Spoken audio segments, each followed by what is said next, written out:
All right, peace and love, everyone. I'm Isaiah L. I'm trying this new platform out for the first time. Today, I want to give honor, high praise, and thanks to one of my ancestors, um, one of the lineage and bloodline pedigree, great Moabite, and that is none other than the great Hajj, Malik Shabazz, and a lot of people know him as Malcolm X. And I just want to go through some points, some key points about who he was and some of the experiences he had during his lifetime.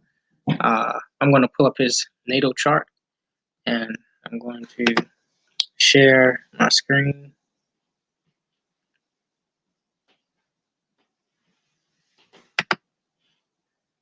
Share.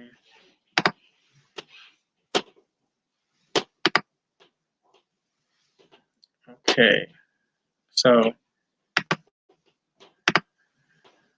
I don't know if you guys can see this, but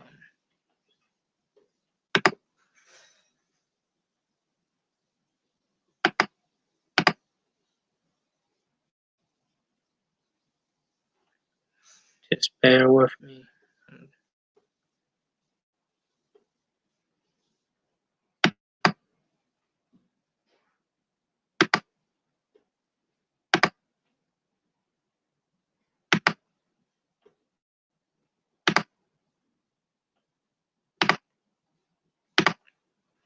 Okay, so here we go. All right, so this is the natal chart. Okay, here. Um, and as you can see, uh, Malik was a Taurus. You have the sun in Taurus at 28 degrees. So we know that the season is actually about to end. Okay. And the Taurus season is about to end. And we're about to move into Gemini. Okay.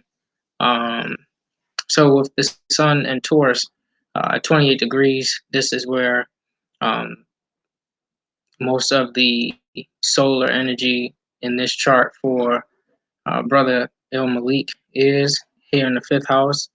Okay, the sun in Taurus, giving him strength, stability, uh, a lot of the practicality and common sense type of thinking and way of doing things, and directness, straightforwardness, dependability, reliability.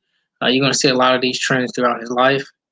Okay, you have Vesta at uh, 14 degrees, right? That womanly wisdom, that wise, ancient, arcane wisdom, right here at 14 degrees in the fifth house.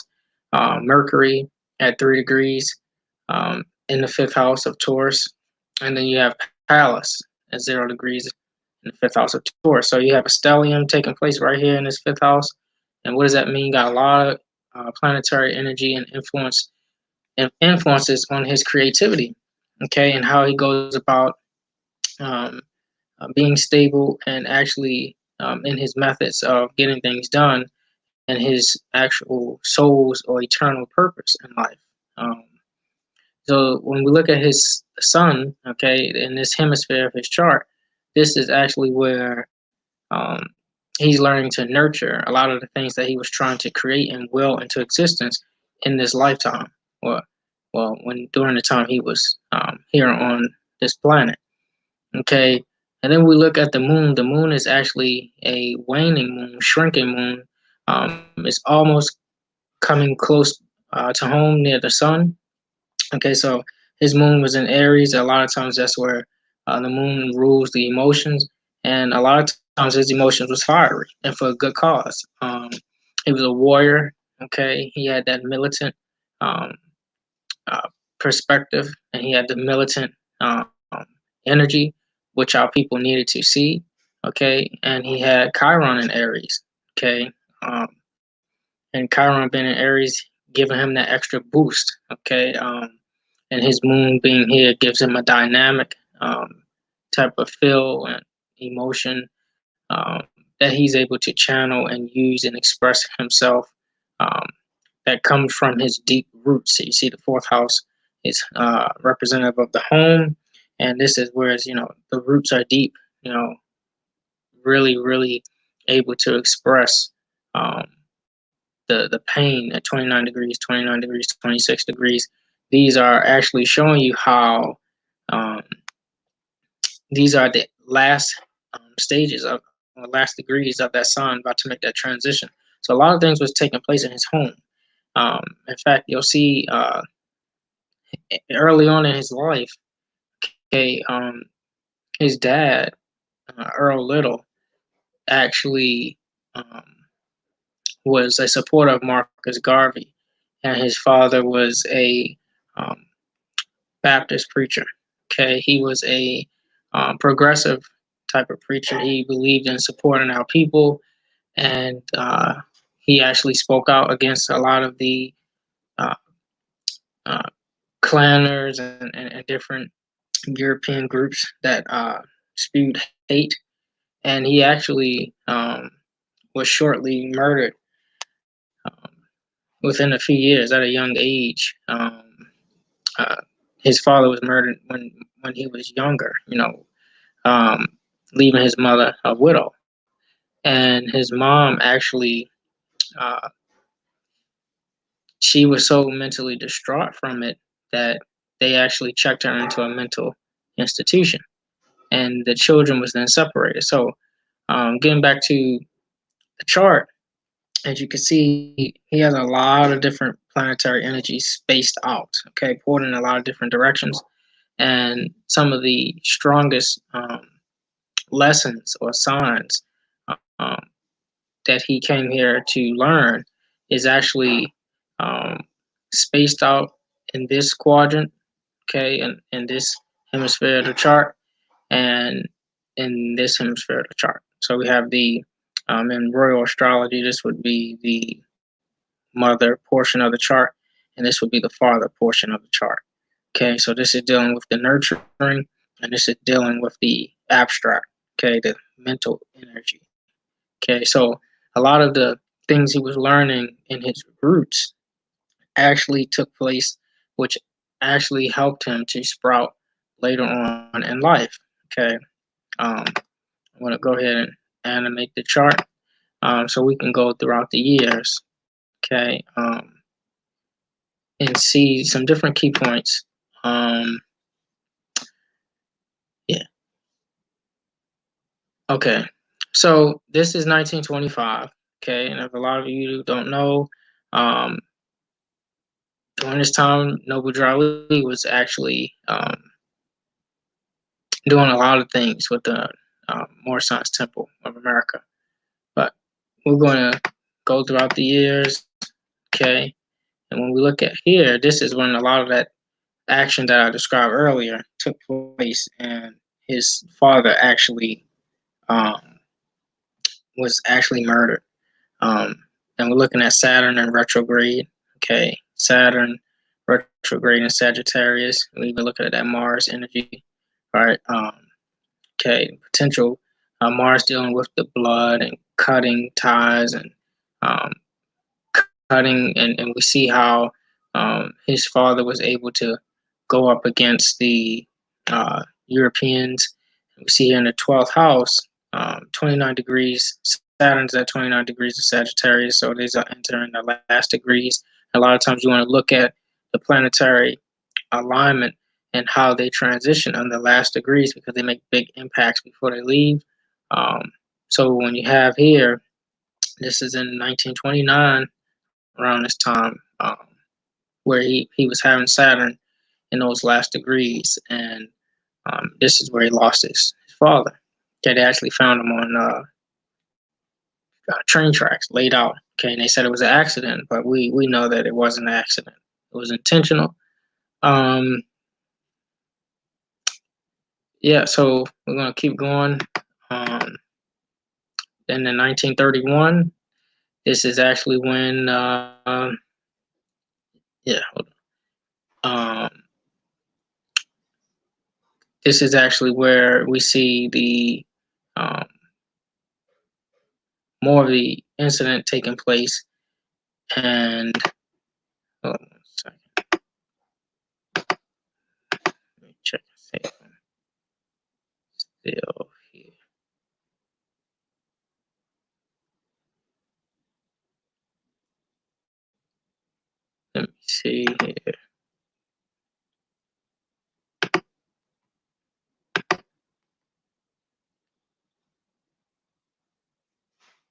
Hey, LaSherry, let me try to go ahead and go back. I'm still new to this. Trying to share something.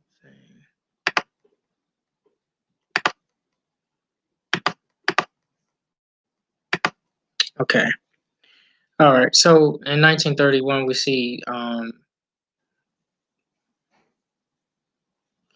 when his dad.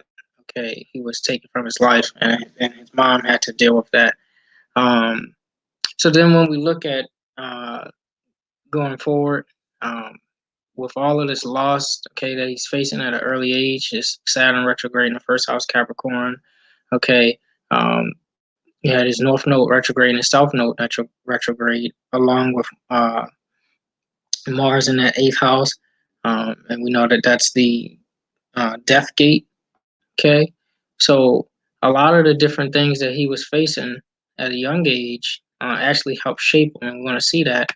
I'm going to go ahead and scroll forward. Okay, uh, to I don't know if a lot of people seen that Malcolm X movie by Spike Lee, but we're going to go ahead and take a look. This is where if you've seen the movie. This is where he met his friend Shorty. Okay, and when he met his friend Shorty, as you can see, he has a lot of stuff going on in his 10th house, Jupiter, 18 degrees, and his retrograde in Libra. Juno, 15 degrees, retrograde in Libra. Chiron, 15 degrees, retrograde in Libra. Neptune, 6 degrees, retrograde in Libra. So he has a stellium in his 10th house in the public eye. Okay, this is actually where he moved back to Boston, and this is where he um, was doing drugs.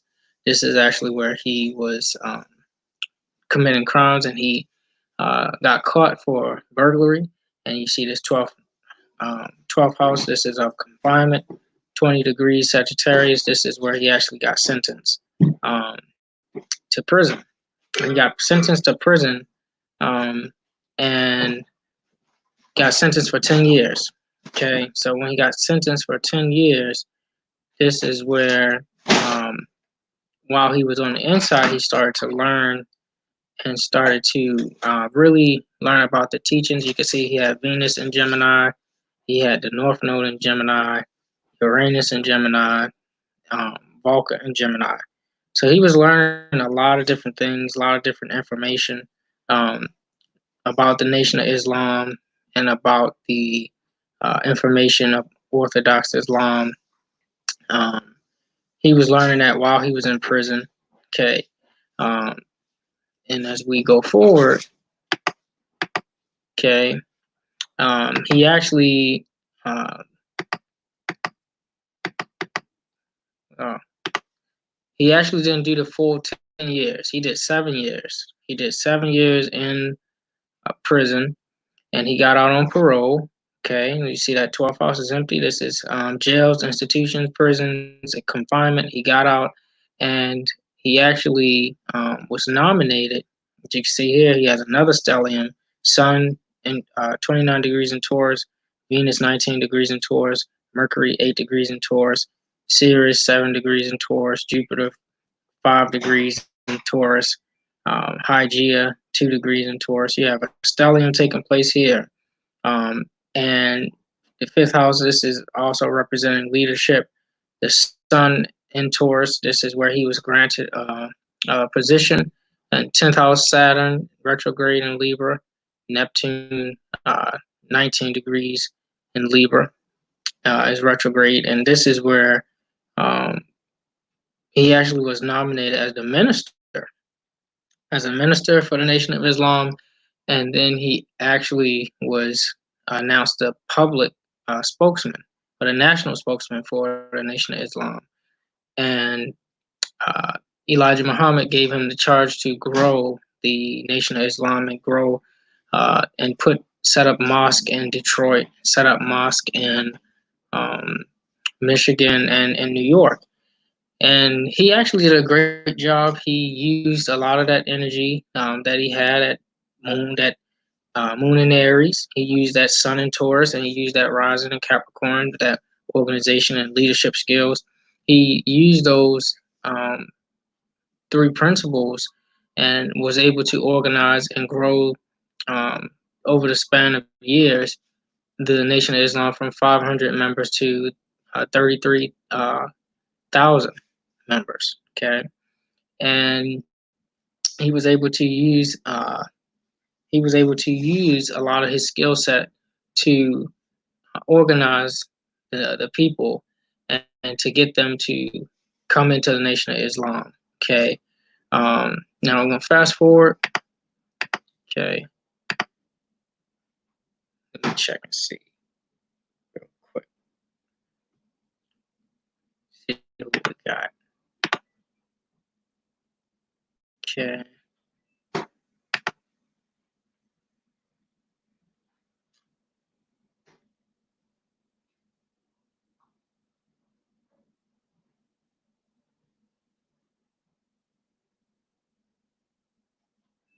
See. Okay, so when we look forward, then you go to 1963. Okay, this is when the downfall started to take place. Okay, in 1963. Okay, this is where um, Malik he started to find out certain things that was going on inside the Nation of Islam, and he started to find out about how um, Elijah Muhammad was actually he was having a lot of relations with a lot of women, and he actually got some of them pregnant. And um, although he was told to remain celibate until he was married to his consort Betty Shabazz, this is where um, he actually found out this information, and it was disheartening to him. And so uh, this year, a lot of stuff was the beginning to start to take place for him, and it started to be like a spiral effect. Um, he actually, once he went through all of these different things, he started to question and he started to um, separate from the Nation of Islam, okay, because he started to inquire about the truth. And one thing that really set it off was in 1963, and John F. Kennedy, he was assassinated, and Malik made the comment about the chickens coming home to roost, and the Honorable Elijah Muhammad then silenced him for 90 days. But um, Malik he questioned if it was just about um, the comment he made. Of course, it was because he knew other things that was going on behind closed doors. In a lot of ways, he actually grew. His nobility and his fame outgrew um, Elijah Muhammad at one point. And if he would have had this split, this would have actually made the nation split in two. So during this time where he's separated from the Nation of Islam, he actually went to Mecca, Saudi Arabia, and he actually met some Orthodox Islam members, and he learned from the Albions or Europeans true uh, the true signs of Islam. And when he learned the true signs of Islam, that's when he actually found out about nationality, okay, nationhood. Um, a lot of people was, talking about the Nation of Islam, but they never went to the national principles.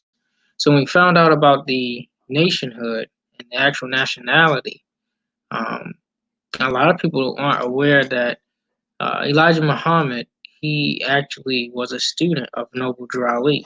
Okay, he was in the Adab chamber as a student of Noble Drew Ali, and he actually declared his nationality. His name was Robert Poole Bey.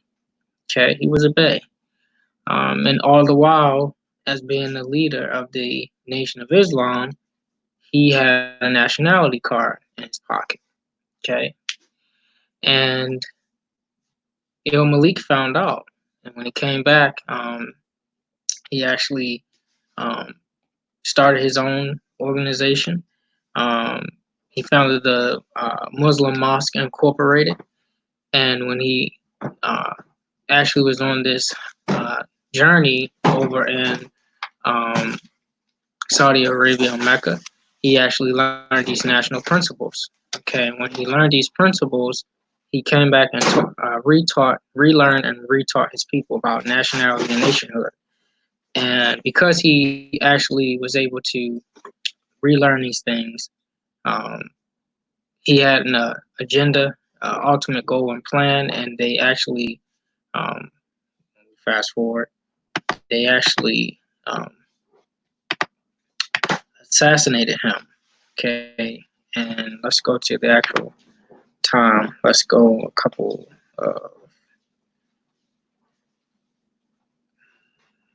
Let's go days. So we're going backwards. We're gonna go to February because that's when um, took place.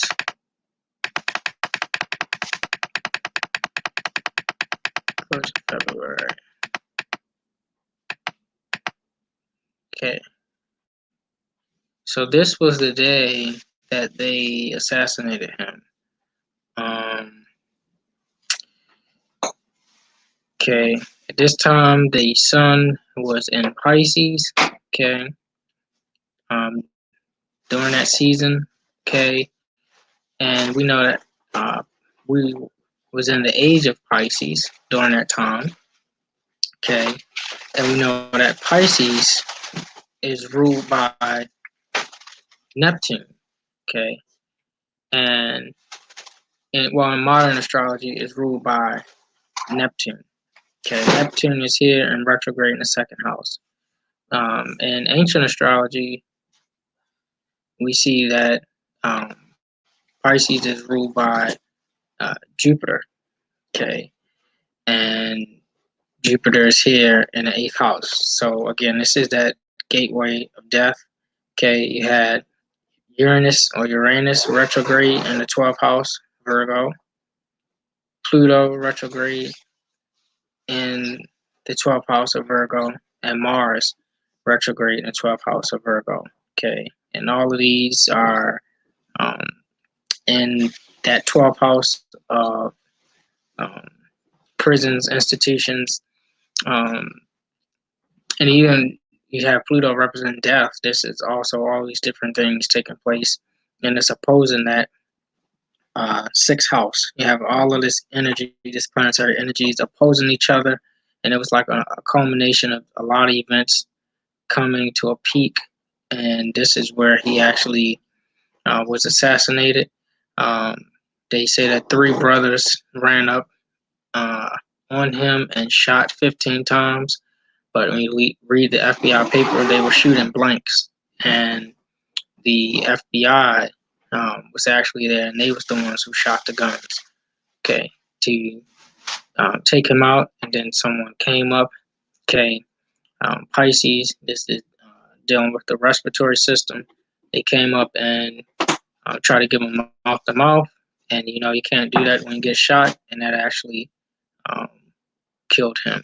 So whoever gave him mouth to mouth knew what they were doing because they know you don't give someone mouth to mouth and they get shot in the lung and the chest. Okay, so um,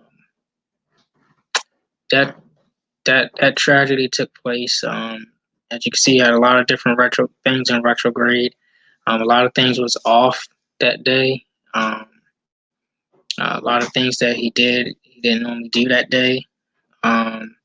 And so it was just lined up, and I think they chose that day because of these. It's a planetary alignment, and we can even try to go back a couple hours. Let's go back even 8 a.m.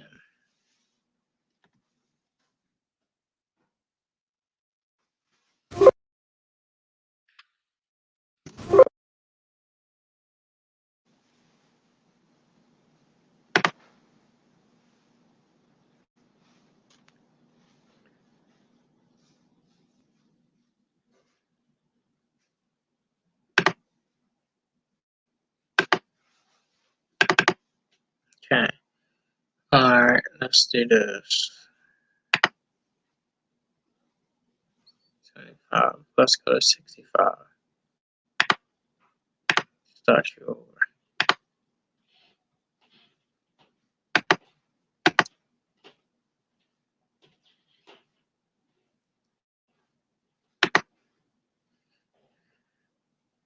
All right, okay.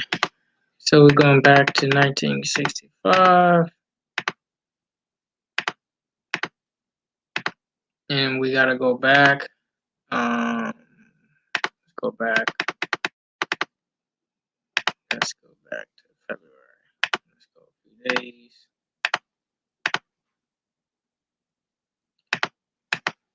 All right, February 21st, that's when he was assassinated, and we gotta go back a few hours. Let's go back a few hours.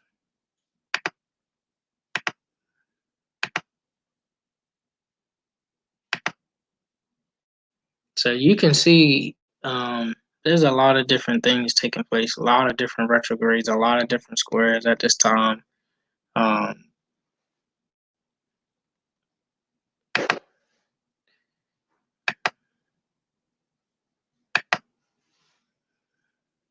A lot of different things that I really think they chose this day. You know, he was 39. You got your 12, and 2 plus 1 is 3, and then you got your February 21st. That's 2 plus 1 is 3. Is this a lot of correlations that was taking place? They didn't want him to reach that 40 years old mark. He was a target when he was teaching people nationality. You can see the sun here in Pisces, right in the ninth house. He was on a journey to teach, right? Um, Ninth house dealing with institutions and teaching. This is where he was trying to deliver that message and being fearless. And this is where there's a lot of different planetary energies aligned to stage that event. Okay. All right. So that's what we're dealing with our brother. Um, Never gonna forget his legacy, and stay tuned for more. This is just the beginning. This is more like a test. We'll be looking forward to doing other lives, and I'm going to be covering more astrology, more of the psychic sciences, and law, civics, you name it. Um, and I definitely got to touch on the book that was left for us um, by Noble Lee, Circle 7, and I'll get into the astrology and sciences of that. So until next time, peace and love. Thank you for tuning in, and we will go deeper next time.